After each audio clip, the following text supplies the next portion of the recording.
Regardons encore une autre situation. Ici, on a une dame qui pousse un chariot avec des livres. Alors, regardons ce qui se passe au niveau des forces. Alors, première chose, la dame pousse le chariot vers l'avant. Donc, F1 ici, ça représente la force de pousser par la dame sur le chariot.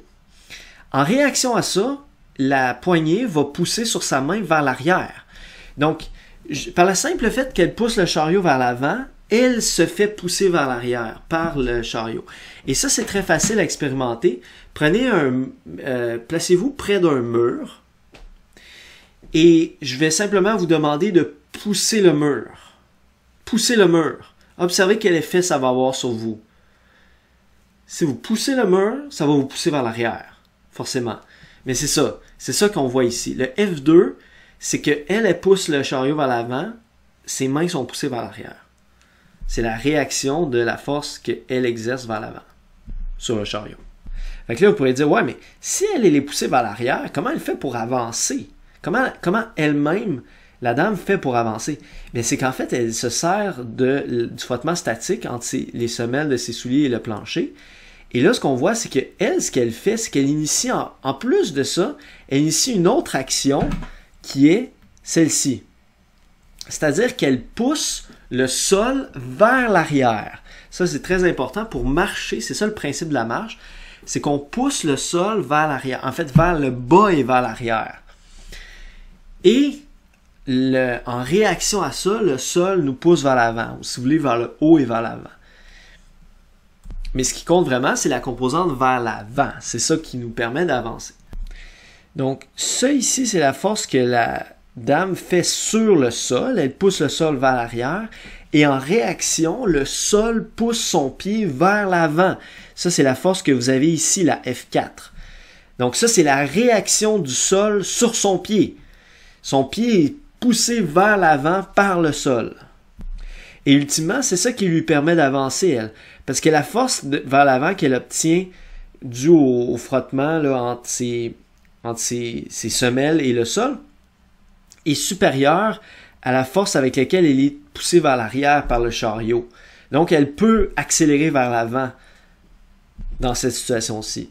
En notant qu'elle a assez d'adhérence là, entre la semelle de ses souliers et le plancher.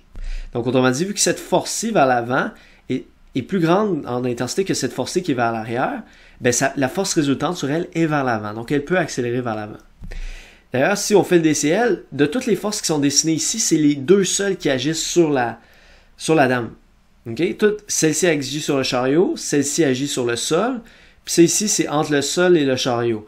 Donc, les deux seules de toutes celles-là qui sont représentées qui agissent sur la dame, c'est les deux que j'ai encerclées. Donc, on fait un DCL de la dame pour comprendre le mouvement de la dame. C'est les deux seules ici qu'il faudrait tracer. Bien sûr, il y a deux autres forces en plus de celles-là qu'il faudrait tracer sur un DCL. C'est son poids qui agirait vers le bas, donc la force exercée par la terre sur elle, et la force normale qui serait vers le haut ici, qui serait la force exercée par le sol sur son pied, mais vers le haut. La composante qui est vers le haut. Finalement, si on regarde le mouvement du chariot, ben, le chariot, il subit une force vers l'avant par la dame, mais il va aussi avoir un frottement entre les roulettes et le sol, et aussi même à l'intérieur des roulettes, il y a du frottement qui va nuire au mouvement. Alors ça, c'est la force F5.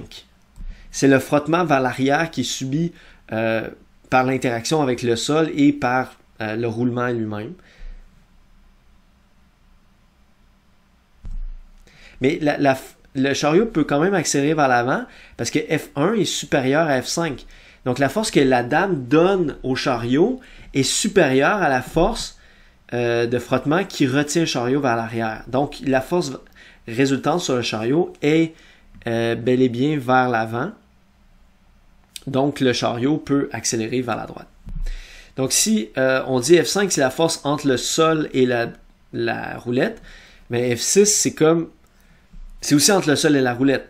Donc, c'est la réaction de F5. C'est-à-dire que c'est la force exercée par la roulette sur le sol. Fait que le sol, lui, il est poussé comme vers l'avant par son interaction avec la roulette. Mais c'est important de comprendre que les forces exercées sur le sol, ça ne nous intéresse pas vraiment. Okay? Parce que le sol, de toute manière, il ne bouge pas. Fait que ce qui nous intéresse, c'est les forces qui sont exercées sur les objets mobiles. Donc, dans ce cas-ci, la dame et le chariot. Comme on l'a dit, le principe d'action-réaction, c'est ça qui permet de marcher. Donc, on pousse le sol avec le pied qui se trouve en arrière. Donc, sur l'image ici, ce pied-là, vous voyez que c'est ce qu'on appelle la phase qu'on appelle la propulsion des orteils. C'est le moment où est-ce que c'est juste les orteils, dans le fond, qui sont en contact avec le sol. C'est à ce moment-là que se fait la propulsion.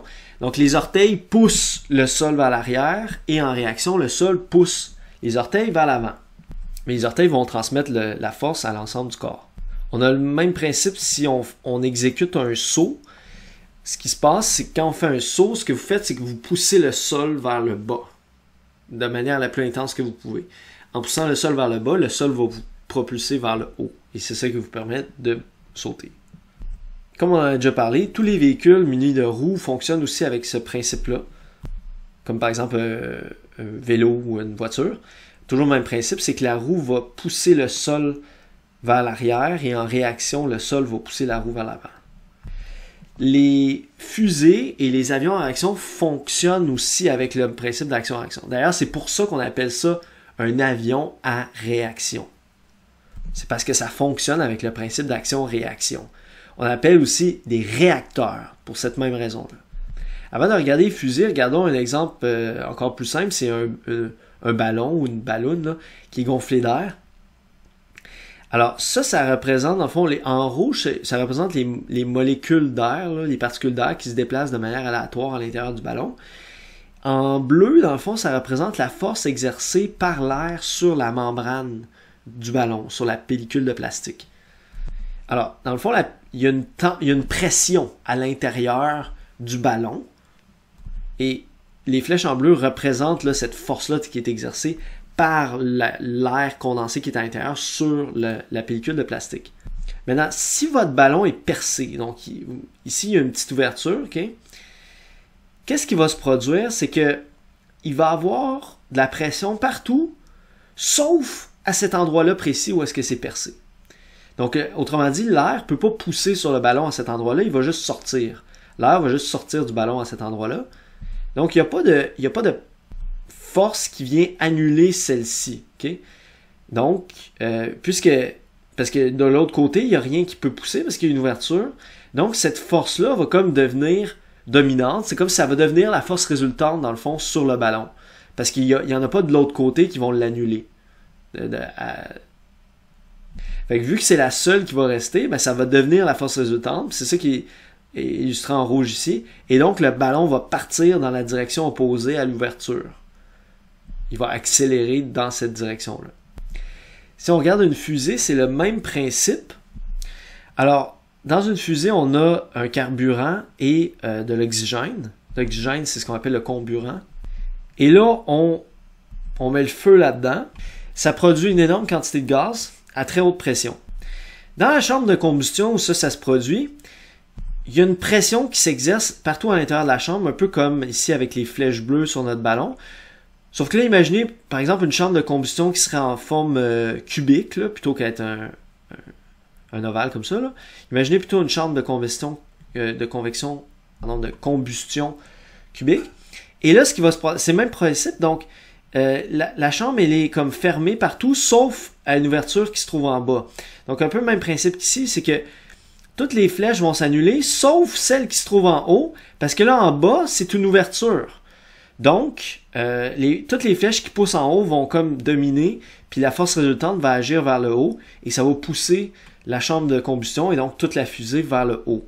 En fait, donc, le même principe qu'on a ici, mais juste à des pressions beaucoup plus grandes, puis plutôt qu'être juste une petite ouverture, c'est comme tout le bas, dans le fond, de la chambre de combustion qui est ouverte.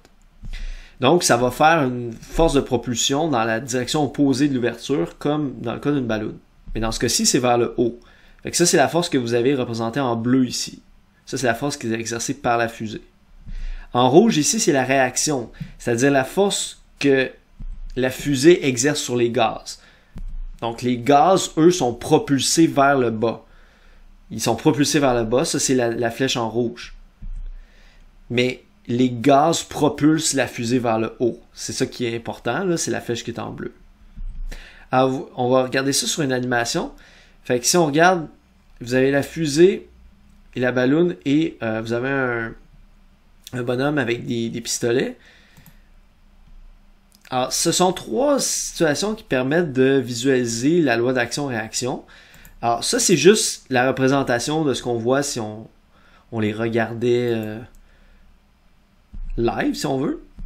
Maintenant, on va afficher l'action. OK?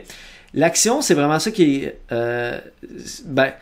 on peut dire dans le cas de la fusée, par exemple, c'est la force qui exerce, comme on dit, la fusée sur les gaz, fait qu'il pousse les gaz vers le bas, dû à la combustion. Et la réaction de ça, c'est que les gaz vont pousser la fusée vers le haut. Mais sur la fusée, là, ces deux forces-là s'annulent pas, encore une fois. C'est seulement la force bleue qui s'exerce sur la fusée. La force en rouge s'exerce sur les gaz. Les gaz sont propulsés vers le bas. Mais ça, on s'en fiche. Le fait que les gaz soient propulsés vers le bas, ça n'a pas d'importance. Ce qui compte pour nous, c'est que la fusée est propulsée vers le haut. C'est la flèche bleue. Avec le ballon, on a la même chose qui se produit.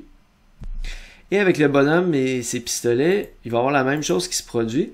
C'est que quand il tire une balle, son fusil exerce une force sur la balle vers le bas.